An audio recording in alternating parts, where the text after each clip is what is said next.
A single text message can shatter a life. For Jessica Miller, it wasn't a message of betrayal but one of pity. It read, "Hope you're doing okay." It came from her former mother-in-law, a woman who hadn't spoken to her in a year, and it arrived just minutes before Jessica watched her ex-husband, the man she'd put through business school, step onto the most prestigious charity gala stage in San Francisco. He wasn't alone. On his arm was a younger, brighter version of herself, wearing a diamond that cost more than her entire life savings. In that moment, she was just a ghost in a borrowed dress, a cautionary tale whispered about over champagne. But what they didn't know, what no one could have possibly imagined, was that in less than 24 hours the name being whispered in those same circles wouldn't be his. It would be hers. And it would be associated not with pity, but with a fortune so vast it could buy and sell his entire world 10 times over. The crystal chandeliers of the Fairmont Hotel's grand ballroom dripped light onto the city's elite. It was the annual Children's Literacy Foundation Gala, an event Jessica Miller used to help organize. Tonight she was merely a guest, a +1 for her boss at the city archives, a quiet act of charity on his part. She clutched a small beaded clutch, her knuckles white. Every smile felt like a judgment, every laugh a thinly veiled jab at her expense. It had been exactly 1 year, 3 months, and 12 days since Benjamin Ben Carter had left her. He'd packed his custom-made suits and his Peloton, leaving behind a single sterile note on the kitchen island of their once-shared condo. The note said he needed a partner, not a project manager, a cruel twisting of the years she had spent managing their finances, proofreading his presentations, and sacrificing her own academic ambitions in history so he could climb the corporate ladder at his flashy tech startup, Innovatech. And climb he did. Straight into the arms of Olivia Davenport, the daughter of a real estate mogul whose face was now plastered across every society blog in the Bay Area. Jessica tried to make herself small near a towering floral arrangement, sipping her club soda. She'd hoped to remain invisible, a ghost in a navy blue dress that was elegant but forgettable. But invisibility was not on the evening's agenda. Well, well. Jessica, I almost didn't recognize you out of your natural habitat. Ben's voice, smooth and confident, cut through the din.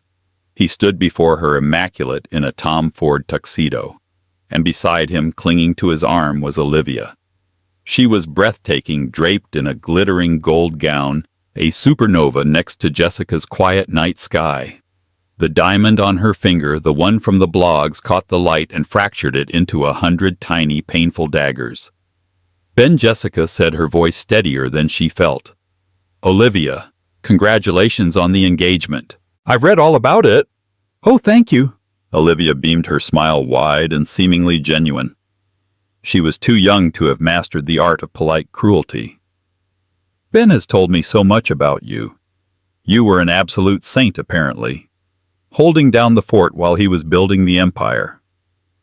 It was a line fed to her Jessica knew, a sanitized version of the truth.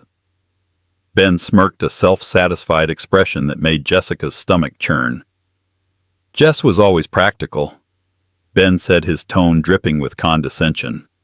He looked Jessica up and down, a flicker of something pity, disdain in his eyes. Budgets, schedules, research papers. I needed someone who could see the bigger picture, someone with ambition. He squeezed Olivia's hand. Olivia understands that. Her father didn't build Davenport Realty by thinking small. The insult landed exactly as intended.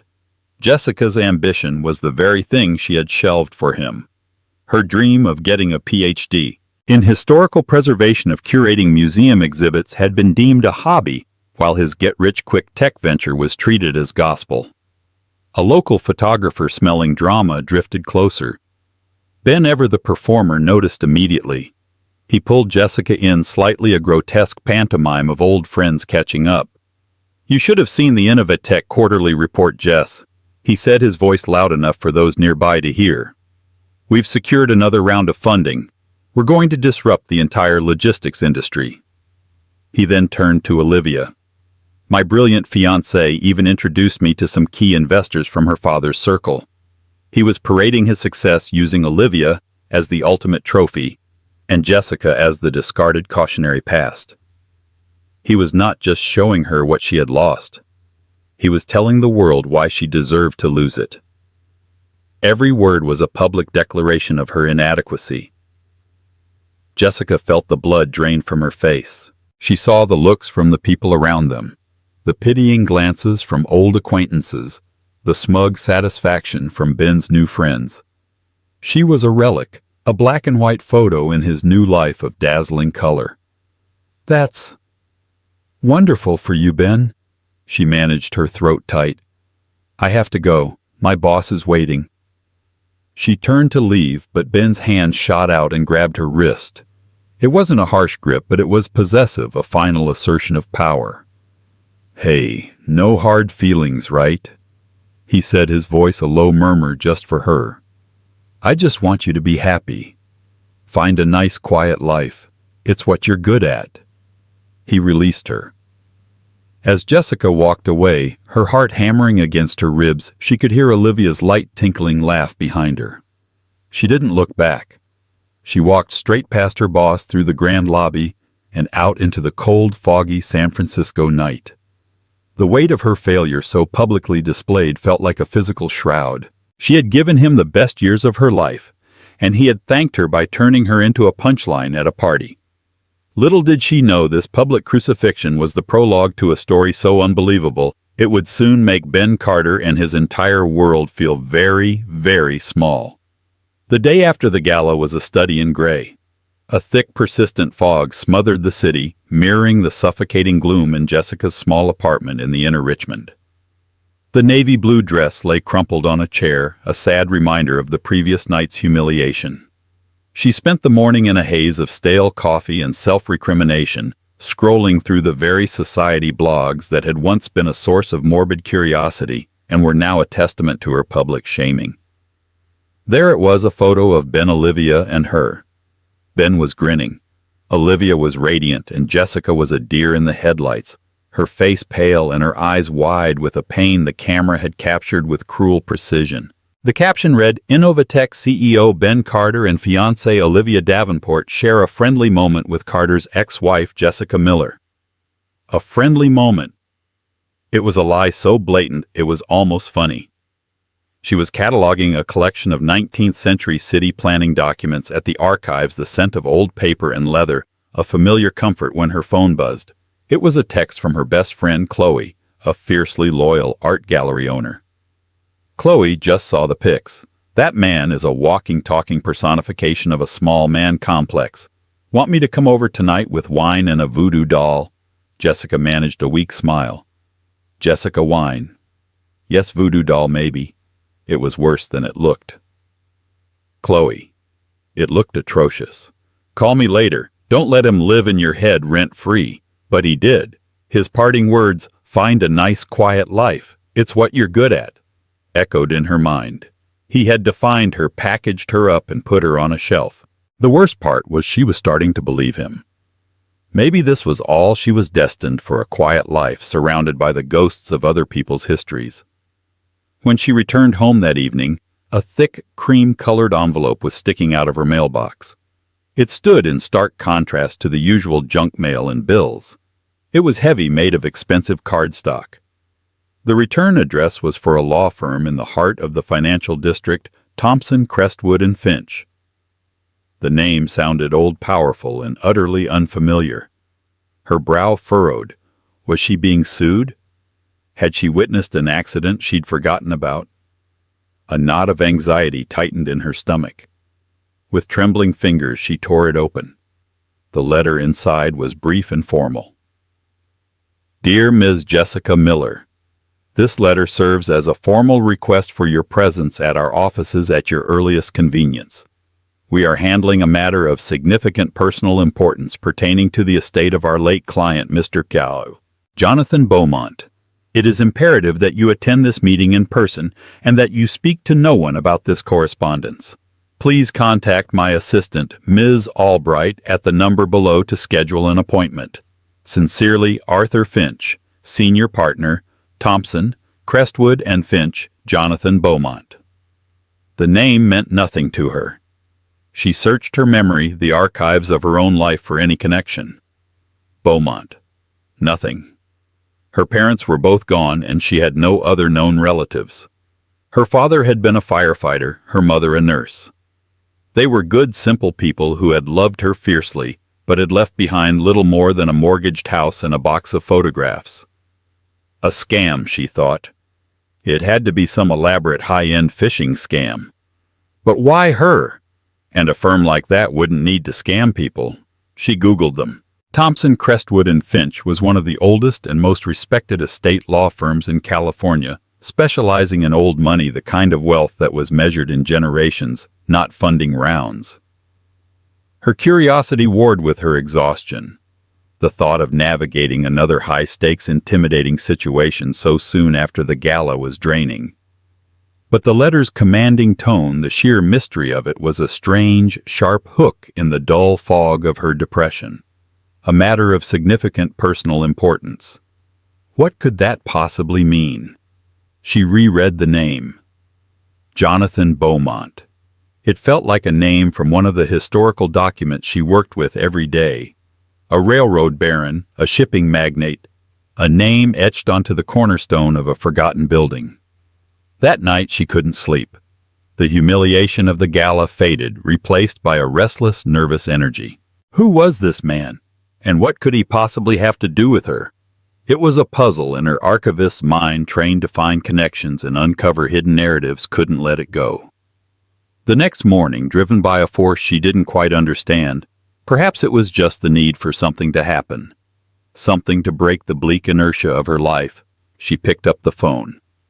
"Ms. Albright, please. This is Jessica Miller. I'm calling in reference to a letter from Mr. Finch." A crisp, professional voice on the other end responded. "Of course, Ms. Miller. Mr. Finch has been expecting your call. He can see you this afternoon at 3 o'clock. Will that be suitable?" "Yes," Jessica heard herself say, her voice betraying a hint of the tremor she felt inside. 3 o'clock will be fine." As she hung up, she looked around her small, quiet apartment. It was her sanctuary, but it was also her cage. Ben was right. Her life was small. But as she prepared to walk into the lion's den of the financial district to meet a man she'd never heard of about a dead man she didn't know, a tiny, unfamiliar spark flickered within her. It wasn't hope, not yet. It was just the thrilling, terrifying possibility of the unknown. The offices of Thompson, Crestwood & Finch were on the 50th floor of the Transamerica Pyramid, a location that was itself a statement of enduring power. The reception area was a cathedral of quiet wealth. Dark mahogany walls were adorned with oil paintings of severe-looking men. The air smelled of old leather and floor polish, and the only sound was the hushed ticking of a grandfather clock in the corner. It was a world away from the frantic, open-plan chaos of Ben's startup. This was money that didn't need to scream. Jessica gave her name to the receptionist, who regarded her with a polite but thorough appraisal. Jessica had worn her best blazer, a simple but well-cut piece she'd bought for her M.A. thesis defense years ago. Still, she felt like an imposter. A moment later, a man in his late 60s with a mane of silver hair and a perfectly tailored gray suit emerged from a set of double doors. "Ms. Miller, I am Arthur Finch. Thank you for coming on such short notice. Please follow me." His voice was exactly as she'd imagined, deep, resonant, and devoid of unnecessary emotion. He led her down a long, carpeted hallway to a corner office with a breathtaking view of the Golden Gate Bridge shrouded in its iconic fog. Books lined every wall, not for decoration, but with the cracked spines and faded gold leaf of constant use. Mr. Finch gestured for her to sit in one of the plush leather armchairs facing his immense oak desk. He sat opposite her, folded his hands, and fixed her with a pair of piercing blue eyes.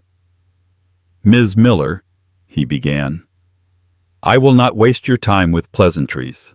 I was the personal attorney confidant, and I suppose the only friend of Jonathan Beaumont for over 40 years.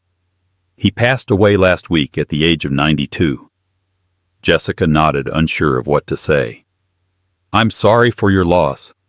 But, Mr. Finch, I have to be honest. I have no idea who Mr. Beaumont was. I believe there must be a mistake." Mr. Finch offered a thin, sad smile.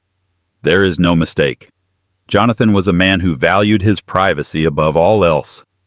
He cultivated anonymity as other men cultivate gardens. But he knew exactly who you were. He followed your life from a distance. He has photos of your high school graduation, your wedding, even a newspaper clipping about your work at the city archives." A cold unease crept up Jessica's spine. "He stalked me." "No," Mr. Finch said gently. "He watched over you. You see, Jonathan Beaumont was your maternal grandfather." The statement hung in the air, so dense and heavy it seemed to suck the oxygen from the room. Jessica stared at him, her mind racing, trying to connect impossible dots. "That's not possible," she whispered. "My mother's parents died in a car crash before I was born. That's what she told me. That's what my father always said." "What your mother told you was a story," Mr. Finch explained, his voice softening with something akin to pity. "A story born of pain and pride. Your grandmother Genevieve Beaumont did pass away when your mother was young, but Jonathan was very much alive. Your mother Catherine was his only child, his entire world. But she fell in love with a man he didn't approve of, your father, a firefighter. A good, honorable man by all accounts, but not from the world Jonathan had envisioned for his daughter. They argued. Terrible things were said. She chose to leave to be disowned rather than give up the man she loved. She cut him out of her life completely, and in turn cut you off from him." Jessica felt dizzy. Her entire maternal history, a simple tragic story she had accepted without question, was a lie. A lie constructed to protect her, perhaps, but a lie nonetheless. "He never tried to contact her, to contact me. After your mother passed away, he reached out to your father once," Mr. Finch said. "But your father, loyal to your mother's memory and her wishes, respectfully declined any contact. So Jonathan respected that. He kept his distance. But he never stopped watching. He never stopped caring. It was his greatest regret, he told me, that he let his pride cost him his daughter and his only grandchild." Jessica was speechless, trying to process the ghost of a family she never knew she had. A grandfather, a powerful, reclusive man who had watched her life from the shadows. Mr. Finch slid a thick, leather-bound document across the desk. "Which brings us to why you are here. This is his last will and testament. Jonathan was a man of considerable means. He was the sole owner of Beaumont Holdings." The name was vaguely familiar. Jessica had seen it on the side of shipping containers and on commercial real estate signs in the financial district. "I thought that was a public company." "He took it private 30 years ago. He hated Wall Street. He preferred to operate without scrutiny." Mr. Finch paused, letting the weight of his next words settle. "Beaumont Holdings encompasses a global logistics and shipping network, a commercial real estate portfolio valued in the low 9 figures, a private art collection that would make a museum curator weep, and various other assets. After a few specific bequests to his staff and myself, he has left the entirety of his remaining estate, including a 95% controlling interest in Beaumont Holdings, to you, Jessica." Jessica's brain failed to compute. The words were English, but they didn't make sense. It was like reading a fairy tale. Mr. Finch continued.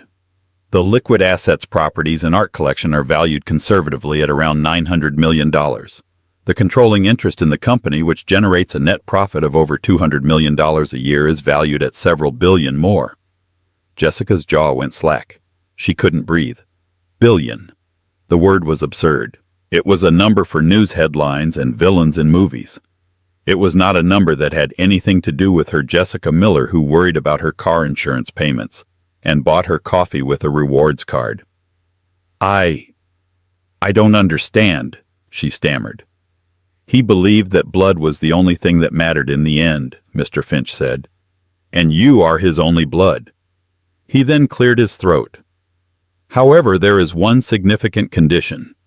A stipulation." Of course there was. It couldn't be that simple. Jonathan did not believe in idle wealth. He despised the trust fund children of his peers. He believed that to be worthy of the empire he built, one must understand it, lead it.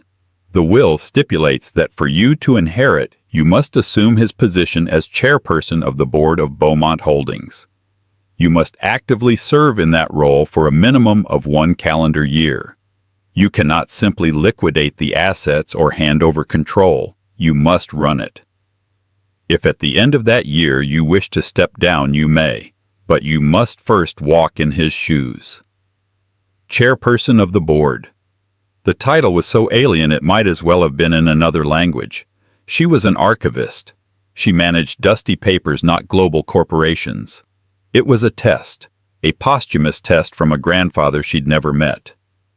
Mr. Finch slid a pen and a single sheet of paper towards her. It was a preliminary acceptance of the terms, a document stating she understood the conditions and wished to proceed. "You don't have to decide today," he said kindly. "Take the will. Read it. Take a week. But know this, Jessica. This isn't just about money. This was his way of giving you the life he felt he cheated your mother out of. A life of power, of influence, of not having to be small or quiet for anyone." The last word struck her like a bolt of lightning. A life of not having to be small or quiet for anyone. Ben's parting shot from the gala echoed in her ears. Find a nice, quiet life. It's what you're good at. Suddenly the fear and confusion were pierced by a new, unfamiliar feeling. A cold, hard spike of anger. For her entire adult life, she had made herself smaller to accommodate a man's ego. She had quieted her own dreams, and her reward had been public humiliation. Now a ghost from the past was offering her a kingdom, not just a kingdom of wealth, but a kingdom of power, a chance to be anything but small and quiet. Her hand, which had been trembling, was suddenly steady. She looked Mr. Finch directly in the eye, the view of the city and its infinite possibilities stretching out behind him. She picked up the pen. "I don't need a week," she said, her voice clear and firm. And she signed her name. Leaving the Transamerica Pyramid felt like stepping onto a different planet. The city streets were the same. The cable cars still rattled, but Jessica's perception of it all had been fundamentally altered. An hour ago, she was a woman struggling to pay her rent. Now the buildings she walked past were just assets numbers on a balance sheet she technically owned. The world had tilted on its axis, and she was struggling to find her footing. She sat in her car for 20 minutes, the heavy, leather-bound copy of the will on the passenger seat like a sacred, terrifying text. Billion. The word still felt unreal, a typo in the story of her life. She drove home in a daze, her mind a whirlwind of thoughts about her mother, a grandfather she'd never known, and the impossible, crushing weight of his legacy. The first person she called was Chloe. "You're not going to believe this," Jessica started, and for the next 20 minutes she recounted the meeting with Mr. Finch. There was a long silence on the other end of the line. "Jess?" Chloe finally said, her voice a mix of awe and disbelief. "So, let me get this straight. The man who basically called you a boring nobody less than 48 hours ago is now, for all intents and purposes, poorer than your freaking gardener will be." Hearing it put so bluntly sent a hysterical giggle bubbling up in Jessica's chest. "I don't have a gardener." "You will. You'll have a gardener and a chef and someone to professionally hate-watch your ex-husband's life for you." "Oh my God, Jess. This is poetic justice on a level I didn't know existed." The conversation with Chloe grounded her. It made the absurd situation feel a tiny bit more real. But the true aftershock of the day's earthquake was yet to come. News of this magnitude does not stay secret for long in a city built on information and gossip. The transfer of a controlling interest in a behemoth like Beaumont Holdings, even a private one, triggers legal and financial filings. While Mr. Finch had kept it as quiet as possible, a tremor was moving through the city's financial circles. By the next morning, the Wall Street Journal had a short but explosive story on its website. Reclusive billionaire Jonathan Beaumont dead at 92. Granddaughter Jessica Miller named sole heir and new chair. Jessica saw it when she woke up.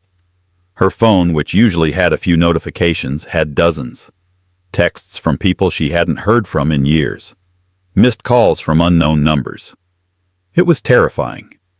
She turned it on silent. Meanwhile, across town in the glass and steel offices of Innovatech, Ben Carter was in the middle of a tense meeting with his investors. Their second round funding was contingent on landing a major logistics partner. They were struggling. The big players were wary of his unproven technology. He was projecting confidence, waving his hands and throwing out buzzwords like synergy and paradigm shift when his phone buzzed insistently on the table. It was his CFO. He ignored it. A minute later it buzzed again, and again. Annoyed, he finally glanced at the screen. There was a text message with a link to the Wall Street Journal article. He clicked it, his expression shifting from irritation to confusion as he read the headline. Jessica Miller. It had to be a different Jessica Miller. His Jessica Miller cataloged old maps.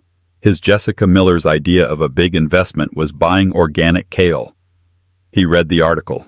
Then he read it again. The details were sparse but clear. Unknown granddaughter, sole heir, chairperson of Beaumont Holdings. He knew that name.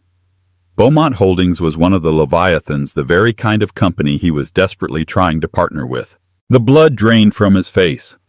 The conference room, the investors, the whiteboard covered in his frantic scribbles, it all faded into a dull roar. His mind replayed the scene at the gala, his smug pronouncements, his condescending pity. Find a nice quiet life.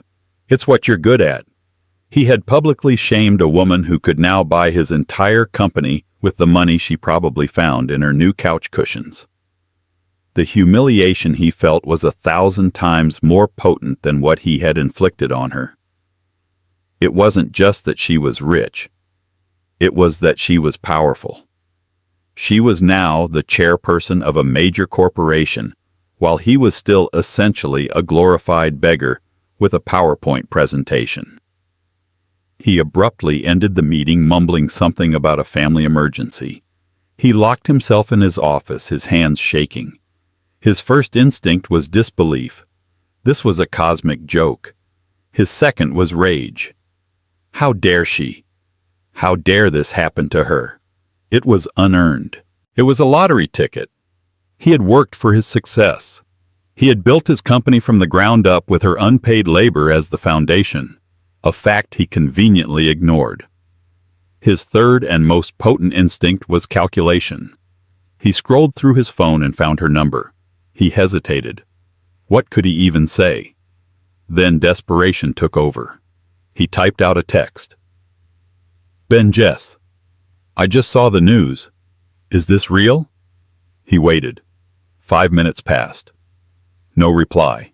He sent another. Ben. This is insane. In a good way, I'm so happy for you. We need to talk. Still nothing. The silence from her was a wall he couldn't penetrate. He tried calling. It went straight to voicemail. She had blocked him. The reality hit him. She had cut him off. The quiet, accommodating Jessica he knew was gone, replaced by a silent, inaccessible fortress of wealth. He began to pace his office like a caged animal.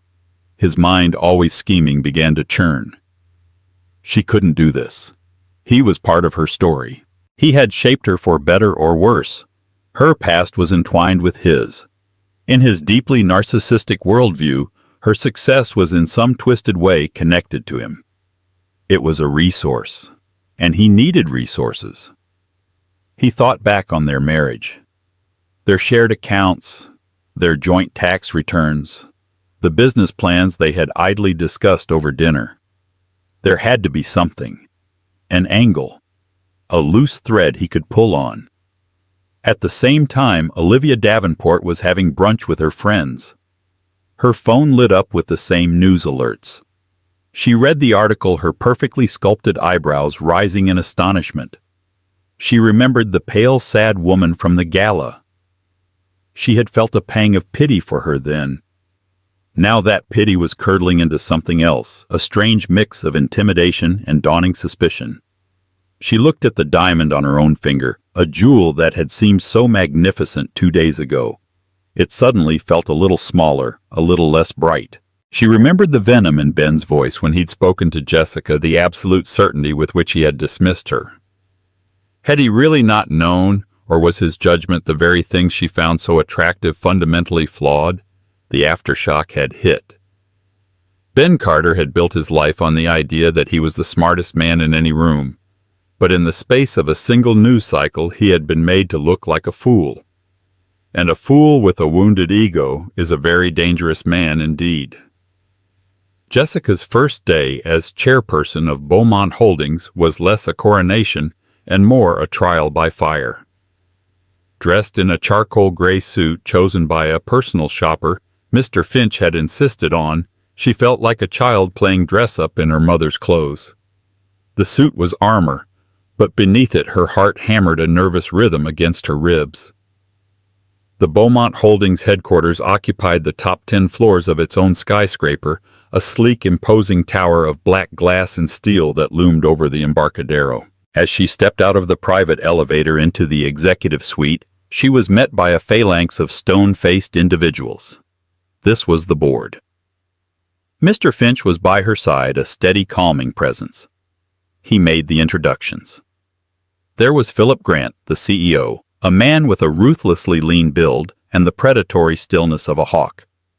He had been with the company for 30 years, working his way up from the loading docks, and it was an open secret that he had expected to be given control upon Jonathan Beaumont's death. His handshake was firm, but his eyes were cold chips of ice. He saw her not as a leader, but as an obstacle. There was Beatrice Shaw, the CFO, a woman who seemed to calculate the worth of everything she looked at, including Jessica. The others were a blur of expensive suits and wary expressions, heads of legal operations and global strategy. They were all Jonathan Beaumont's people, fiercely loyal to his memory and deeply skeptical of the archivist who had appeared out of nowhere to take his throne. The boardroom was an intimidating space. A single massive slab of polished granite served as the table, surrounded by high-backed leather chairs. One wall was a floor-to-ceiling window offering a panoramic view of the San Francisco Bay, a view of the ships and ports that formed the bedrock of the Beaumont Empire. At the head of the table was a larger, more ornate chair. Her chair. Taking her seat felt like a monumental act. She could feel their collective gaze on her, dissecting her, waiting for her to fail. Philip Grant kicked off the meeting. "Ms. Miller," he began, his voice smooth but edged with steel. "While we welcome you to the company, we are in the middle of several time-sensitive and highly complex negotiations. Perhaps it would be most efficient if Mr. Finch were to walk you through the basics of our operations privately, while the existing executive team continues to manage the day-to-day." It was a clear power play. He was attempting to sideline her from the very start, to relegate her to a ceremonial role while he ran the show. The old Jessica would have acquiesced. She would have apologized for being in the way and agreed that it was the most sensible option. But the memory of Ben's smirk and the weight of her grandfather's legacy fueled a new steely resolve. "Thank you for the suggestion, Mr. Grant," she said, her voice even and clear, surprising even herself. "However, my grandfather's will was explicit. I am to actively serve as chair. That means I need to understand every facet of this business, starting with these time-sensitive negotiations. Please bring me up to speed." A flicker of surprise and then annoyance crossed Philip's face. The other board members shifted uncomfortably. Beatrice Shaw, the CFO, pushed a thick binder across the table towards her. "This is the briefing on the proposed acquisition of the Port of Oakland's primary logistics partner, a deal worth $200 million. She said, her tone implying that Jessica wouldn't understand a single page. For the next 2 hours, Jessica was inundated with a flood of information, a tsunami of acronyms, financial projections, and corporate jargon. EBITDA synergy, CapEx leveraging assets. It was a foreign language. She listened intently, taking notes, asking simple clarifying questions that she could tell they found rudimentary. She felt their impatience, their barely concealed contempt.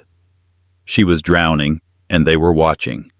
She left the meeting feeling utterly defeated. The confidence she had scraped together that morning had evaporated. They were right. She was an imposter, a librarian in a shark tank. That evening she met Mr. Finch in her grandfather's old office, a magnificent space she had yet to occupy. It was preserved exactly as he had left it, filled with antique maps, maritime artifacts, and the faint scent of cigar smoke and old books. "It was a disaster," she confessed, sinking into a leather armchair. "They see me as a joke." Mr. Finch regarded her thoughtfully. "They see a stranger." Jonathan was a formidable man. His approval was hard-won. You must earn theirs, but do not try to be him. You cannot win on their field using their weapons. You must find your own. His words stuck with her. Find your own weapons. What were her weapons? She wasn't a ruthless CEO or a financial wizard. She was a historian, an archivist. Her skills were in research and finding patterns in the past and seeing the narrative hidden beneath the surface of things. For the next few days, she didn't go back to the boardroom. Instead, she asked for the key to her grandfather's private archives, a climate-controlled room adjacent to his office that no one had entered since his death. The board saw it as an abdication proof that she was retreating to what was comfortable. Let them, she thought. The room was a treasure trove. It was filled not with corporate reports but with Jonathan Beaumont's personal history, decades of handwritten journals, boxes of correspondence, blueprints for early projects, and annotated maps. It was a mess, but it was a language she understood. She spent days poring over the documents, cross-referencing his journals with old company financials. She wasn't just reading about a billionaire, she was getting to know her grandfather. She read about his grief over his daughter, his frustration, his pride in the empire he had built from a single fishing boat. And then she found it. It was a notation in a journal from 1985 next to a passage about a disagreement with the Port of Oakland. "They are short-sighted," he had written. "The future is not in the Deepwater Channel, but in the fallow land to the east. The old railway spurs. Acquire it quietly. A patient man's game." She cross-referenced the note with old property ledgers. Sure enough, over a period of 5 years in the late 80s, Beaumont Holdings had acquired several seemingly useless parcels of land adjacent to the port, purchased through shell corporations for pennies on the dollar. The properties had been sitting on the books, their value barely registering against the company's massive assets. No one, not even Philip Grant, seemed to know they were part of a long-forgotten strategy. She then pulled up a modern satellite map and overlaid it with city infrastructure plans. A new highway interchange and a proposed high-speed rail line were slated to run directly through that fallow land. Owning that land didn't just give them leverage in the port negotiations, it gave them a stranglehold. They didn't need to acquire the port's partner. They could build their own superior facility on land they already owned, effectively making the company they were planning to buy obsolete. The $200 million acquisition wasn't just a deal, it was a mistake, a massive overpayment based on incomplete information. Armed with this knowledge, she called an emergency board meeting. She walked in not with fear, but with purpose. She stood at the head of the table, and on the large screen behind her, she projected the old maps, the journal entries, the property ledgers, and the modern infrastructure plans. She laid it all out calmly and methodically. "We are about to spend $200 million to acquire a company whose primary asset is access to the port," she concluded. "But my grandfather's notes show that we already own the key to the port's future. We don't need to buy our way in. We can build our own gate." The room was silent. Philip Grant stared at the screen, his face a mask of disbelief. Beatrice Shaw was furiously typing on her tablet, verifying the property records. The other board members were looking at Jessica with a new, startling expression: respect. She hadn't used their language of finance and aggression. She had used her own. She had used history. She had listened to the ghost in the archives. For the first time since she'd signed those papers, she didn't feel like an imposter. She felt like Jonathan Beaumont's granddaughter.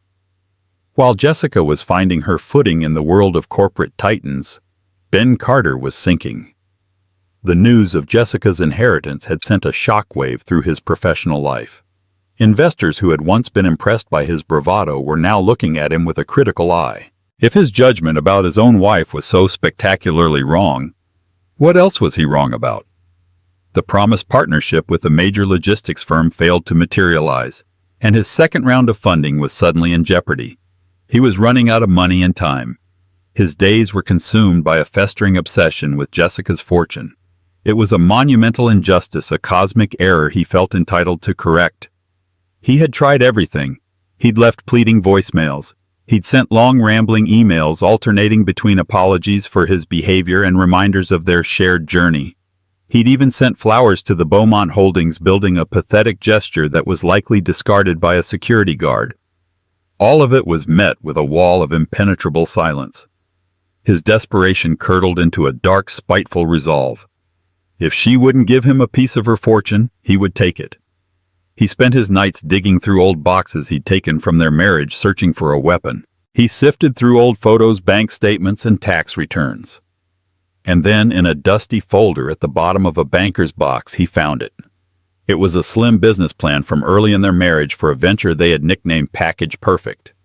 It was Jessica's idea, born from her frustration with the inefficiency of museum artifact shipping. It was a concept for a software platform that would use historical shipping data and predictive analytics to optimize routes for fragile, high-value goods. She had done the research, written the proposal. He had contributed the buzzwords and designed a logo. They had co-signed the initial exploratory LLC, filing a document that cost them $150, and which they had abandoned a few months later when he decided to pursue the bigger idea that became Innovatech. Innovatech was at its core a scaled-up, commercialized version of Jessica's original concept. He had stolen her idea, repackaged it, and sold it as his own genius. At the time, she had been his supportive wife, and it felt like a shared asset.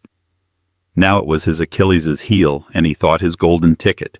He contacted a notoriously aggressive lawyer, a man named Nick Valenti, who specialized in messy, high-profile divorces and corporate litigation. Valenti's eyes lit up when Ben laid out his story. The gambit was audacious and built on a foundation of lies. They would file a lawsuit against Jessica Miller. The claim that Innovatech was a joint marital enterprise, an evolution of the Package Perfect concept they had developed together. They would argue that her sudden massive inheritance constituted a change in material circumstances. During their marriage, they lacked the capital to pursue the venture to its full potential. Now she possessed that capital. Therefore, Ben was entitled to a significant portion of her inheritance as retroactive investment capital for the company they had built together. He wasn't just asking for a slice of her money, he was demanding half of her company. Beaumont Holdings arguing that its logistics empire was the perfect vehicle to finally realize their shared dream. It was a legal Hail Mary, flimsy and outrageous. But its purpose wasn't necessarily to win in court. Its purpose was to create chaos. It was a nuisance suit designed to drag Jessica's name through the mud, to paint her as a greedy ex-wife who had abandoned her partner the moment she struck gold. It was designed to entangle her in a messy public battle that would distract her, undermine her authority at Beaumont, and force her to the negotiating table just to make it go away. The day the lawsuit was filed, the media erupted. Valenti, a master of public relations, leaked the story to a prominent gossip site, which ran it with a sensational headline, "Tech CEO sues billionaire ex-wife.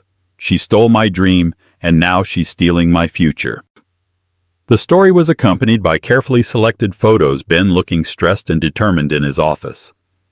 A smiling photo of him and Jessica from happier times. A copy of the co-signed Package Perfect LLC filing. Ben gave a gut-wrenching and completely fabricated interview, painting himself as the heartbroken visionary betrayed by the woman he had loved and supported. "I worked 100-hour weeks to build our dream," he claimed, his voice thick with false emotion. "Jessica was my partner in everything. All I'm asking for is what's fair. She has the resources now to make our original vision a reality, but she wants to cut me out to pretend I never existed. It's not just about the money. It's about the principle." The public narrative was set. To a world that didn't know the truth, it was a compelling story. A struggling entrepreneur versus a cold new money heiress. The comment sections online were a cesspool of misogyny and vitriol directed at Jessica. The news hit the boardroom at Beaumont Holdings like a grenade. Philip Grant convened an emergency meeting, his face a mask of grim satisfaction. "This is a disaster," he announced, throwing a copy of a newspaper with Ben's face on the cover onto the granite table. "Our new chairperson, the face of our company, is embroiled in a scandalous public lawsuit. It makes us look unstable. It calls her character and judgment into question. This is exactly the kind of liability I was worried about." The other board members who had just begun to respect Jessica now looked at her with renewed doubt. The lawsuit, as Ben and Valenti intended, was poisoning the well. It was a direct assault on her newfound authority, an attempt to drag her back down to the place he felt she belonged. Jessica sat at the head of the table, her face pale but her expression resolute. The personal betrayal was a knife in her gut. He hadn't just stolen her idea. He was now trying to steal her future using a twisted version of their past as his weapon. He was trying to do to her what he did best, make her small. She looked at the concerned and skeptical faces around the table. She knew this was another test far more personal and vicious than the last. Ben's desperate scavenger's gambit was not just a lawsuit, it was an act of war.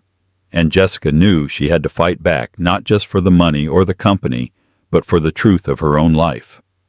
The lawsuit was a war fought on two fronts. Publicly, Ben's fabricated story cast Jessica as a cold-hearted opportunist. Internally, Philip Grant used the scandal as a weapon, circling like a shark smelling blood in the water, convincing board members that the heiress experiment was a liability the company could no longer afford. They had Jessica cornered, believing her to be an amateur caught in a professional's game. They had made a fatal miscalculation. They mistook her quiet nature for weakness, forgetting that an archivist's greatest skill is to find the single, irrefutable truth buried under mountains of falsehoods. While her lawyers managed the public battle, Jessica retreated to her own kind of battlefield, the digital archives of her past. She spent her nights sifting through old hard drives and cloud accounts, not with emotional turmoil but with cold, analytical precision. There she found it. The smoking gun. It was an email chain from years ago. The first email was from her, sent to Ben, excitedly outlining the package-perfect concept with detailed notes. The second, sent just 2 days later, was from Ben to his future Innovatech co-founder Daniel Finch. He had forwarded her entire email, stripped her name from it, and written a single line above, "Check out this great idea I just had." It was an act of plagiarism so blatant, so arrogant, it was breathtaking. But she didn't stop there. Curious about the company's vulnerabilities, she used her newfound access and research skills to launch a quiet audit of the Port of Oakland deal Philip was so eager to push through. What she found was a pattern of corruption, inflated invoices, and consulting fees paid to shell companies owned by Philip's relatives. With her evidence secured, she didn't call for a settlement conference. She called an emergency board meeting. Philip Grant began, his tone dripping with false concern. "As you know, the ongoing litigation involving Ms. Miller has become a significant distraction. It is my duty to suggest we consider a change in leadership until these personal matters are resolved." He was calling for her head. The board members shifted, their faces grim. "Thank you, Philip," Jessica said, her voice cutting through the tension as she rose to her feet. "You're right. It's time to resolve all distractions, permanently." She projected the email chain onto the boardroom's main screen. The room fell silent as the story of Ben's theft unfolded in stark black and white. "Mr. Carter's lawsuit is based on a lie," Jessica announced, her voice ringing with authority. "My legal team is filing this evidence in a motion to dismiss, along with a countersuit for fraud and intellectual property theft. That distraction," she said, clicking the screen off, "is now over." Before anyone could react, she pivoted. "And speaking of fraud," she continued, her gaze landing squarely on Philip Grant, This experience has taught me the importance of rooting out any and all vulnerabilities to this company. The next slide showed the results of her audit. Invoices, bank transfers, a web of deceit proving Philip was embezzling millions. You used my legal battle as a smokescreen to rush through a deal that was enriching you personally. You are the liability, Philip. You are the distraction. The boardroom was stunned into silence. Philip's face was a mask of pure shock and fury. In one masterful, brutal stroke, Jessica had defended her name, exposed her ex-husband as a fraud, and unmasked the traitor in their midst. She had not only survived the war on two fronts, she had won it decisively. The board will now vote on the immediate termination of Mr. Grant's employment, she declared. The vote was unanimous. As security escorted a sputtering Philip from the room, the remaining board members looked at Jessica with a newfound profound respect. She was not the lucky inheritor. She was not the scorned ex-wife. She was the chairwoman who had protected their company with a skill and ruthlessness none of them had seen coming. Her reign had truly begun. And so the story of Jessica Miller is not one of luck, but of metamorphosis. It's a story about how the world can try to define you to put you in a box labeled pitiable, quiet, or less than. Jessica was handed a kingdom, but her real victory wasn't in the billions she inherited. It was in the strength she unearthed within herself. She transformed the quiet precision of an archivist into the sharpest weapon in a corporate boardroom. She proved that the greatest power isn't the money you have, but the integrity you refuse to surrender. Her ex-husband tried to write her final chapter as a tragedy, but she took the pen and wrote an epic of her own triumph. Her story is a powerful reminder that sometimes the most humiliating endings are just the disguised beginnings of our most extraordinary journeys.